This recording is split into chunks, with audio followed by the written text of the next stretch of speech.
guys, my name's Jade. I'm an 18-year-old entrepreneur and I run a few businesses. So the reason why I wanted to make this video is the other day I found an image of me having my lemonade stand at 9 years old making my coin. I feel like I was obsessed at a young age to make money, not because I was a greedy bastard and what the heck, when you're 9 years old, what the heck do you know? It was because I love creating a product and seeing people's reactions from it. I was obsessed, okay? I literally quit high school 2 years ago to pursue my online business. As you can see from this like mediocre background, I don't have a ton of money, but I was able to make a full-time living off of my online business. And today I'm gonna show you guys how I support myself and make my money. Let's get started. Quick disclaimer, I'm very well aware that this video could come off a little bit braggy. I don't want to sound like that at all. Like, I've come from very humble grounds. Like, I was not able to afford my violin lessons. I wasn't able to afford doctor appointments. Like, I know how hard it is to just make it by. What I do want to show you guys in this video is how it's so possible to take your passion and make a living. So I hope this video gives you that light and shows you that things are possible. So with that being said, let's talk about moneymaker number 1. Other than the lemonade stand, which I don't really count as a business just yet, my first way of making money was selling through Etsy. I use Etsy in a combination with eBay, but what I would do is sell vintage dolls for 20% more than I bought it. Actually, I think I have it right now. Let me see if I can find it. Literally, do not judge. I know so many of you guys are gonna judge me for this and think I'm a freak for collecting antique dolls, but this is her. So it was like 2010, okay? And these dolls were hot. If you guys remember pull-up dolls, please comment below because you will be my best friend. But these pull-up dolls are retail like $100 each, but I would sell them for $200 or $300 more because they are always sold out. So that is how I made my money when I was 10 years old. I was able to make, I believe, like $300 a month by selling a doll. It was pretty good for an elementary school student. And I was really happy with this business because it came from a passion of loving dolls. And if I could share another doll with someone else, I was just super ecstatic to do so. So the pros of selling dolls or products online is that it's super fun. I found that like I was able to educate customers because I love the product so much. Like I could tell you what's the weight of this leg, what's the material of the hair. Like I loved dolls so much that I was obsessed with talking about it. And that actually made me such a good marketer because organically I was able to create a YouTube channel surrounded by dolls so I could sell and market these products. Keep in mind, this is 2010 YouTube, okay? So I wasn't so cool with the editing yet, but this is an example of some of the videos I made to sell my dolls. Hey guys, I'll be selling my pull-up wigs that I have for sale, and I might be selling this. I'm not very sure, but I bought it for $26, but it's sold out and it's in good condition. The second wig I have for sale is $10, no doubt about it. The cons of selling products online is it's really not scalable. I'm very well aware that you don't need to scale everything, but I couldn't sustain this business because it required you to buy like all these products, ship it out yourself, and I just didn't have that time because I was a kid. So yeah, that is the cons, but I really genuinely enjoyed my career in this field. Literally guys, go to your closet, find antique toys that you have when you were a kid, pop it into eBay, and you can actually see what are people selling it for and how much lower can you sell it for. And it's really easy to turn a profit just based on products you have at home. All right, 2.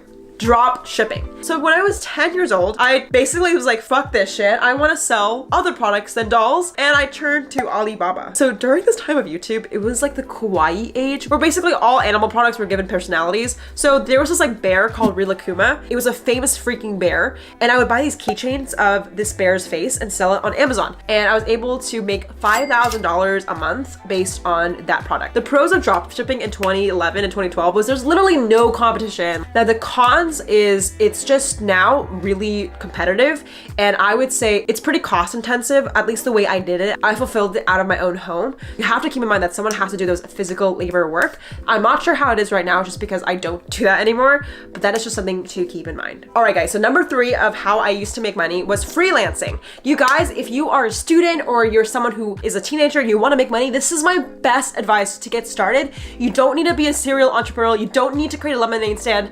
All you needed to do is have a single skill and make it worth for someone else.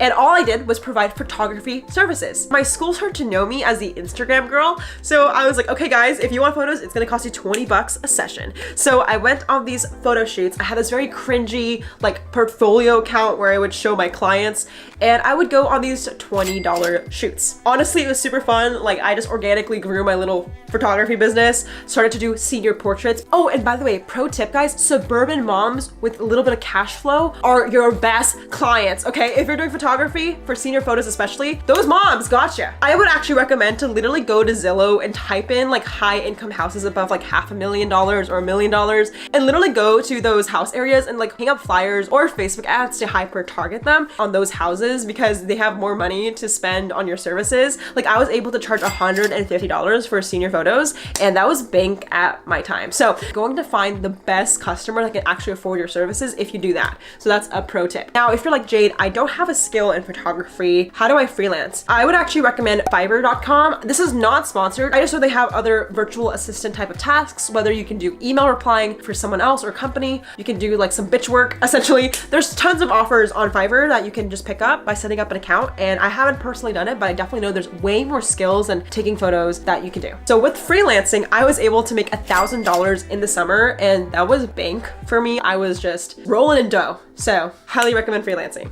All right, so now for the controversial lesson of the day. A lot of people say know your worth when it comes to freelancing. Now, I have a contradiction to that. I also think it's just as important when getting started to do free work.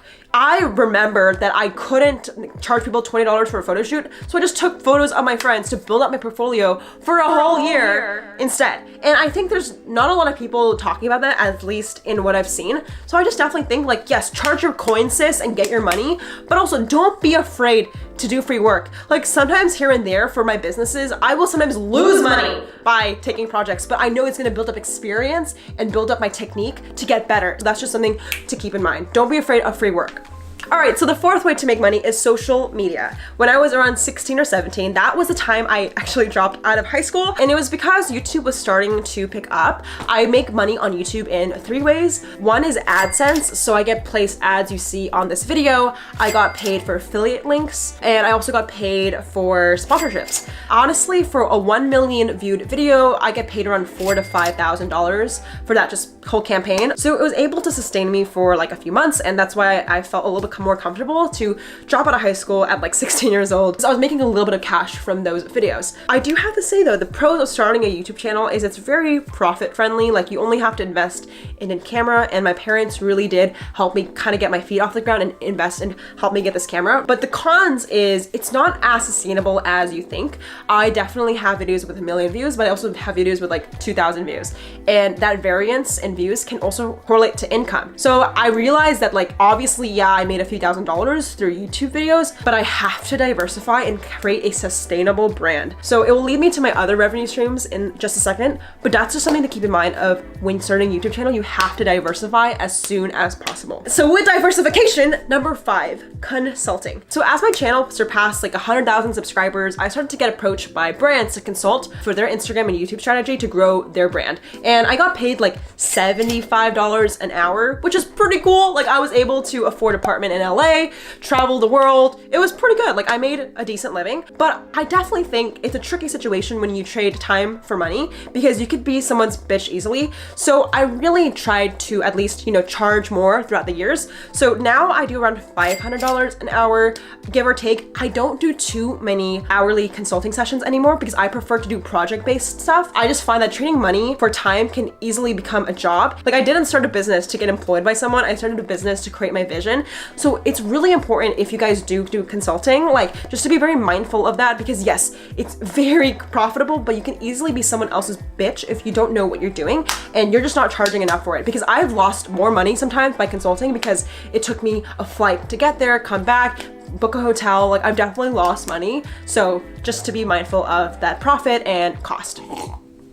Guys, if you're so far enjoying this video, make sure to give this video a like to let me know that you're enjoying it and subscribe to the channel for more videos about entrepreneurship. All right, number 6. Now I currently make money through software and my own products. So basically after consulting, like I said, I just became very, very tired of just trading money for time. And I realized like my dream has always to build a product. Like since the lemonade stand days, I was just obsessed with creating an experience and I just didn't do it anymore. I just felt like I was selling it. Yeah, sorry, I'm being dramatic. I was just super grateful for those opportunities, of course. Like I'm not saying I'm not grateful for those consulting sessions. What I am saying though is I knew that it was time to start something new. So a year ago with my co-founder, founder, I started a text message software called PBJ app, and this has been an amazing journey. PBJ is a text message platform for brands to use to grow their business, and for every customer we get, it's around $1,500. And the pro of software is that it's very scalable. Like adding one user doesn't cost us too much money. However, the biggest cons of doing software is it's very capital intensive at the start. Like, we probably put in over $100,000 into our platform so far, and we still have another $500,000 to go to finish our platform. Like, it is not cheap, and I literally pour every like drip of money I have into this project because I really believe in it. But yeah, that's just one of the cons of building your product. But I love it. I really love our platform, and if you guys want to know more information about my text message platform, I'll just put information in the description box, and you guys can check it out. Around the same time I started PBJ, I also started Eat Like, which is a food box. I'm not going to go too much in detail about this project, but I started a food subscription box company. Don't ask why, I just pull myself into very interesting opportunities that don't really make sense all the time. But yeah, each box is $30, so we don't make a ton of profit, honestly, on the boxes. We actually lose more money.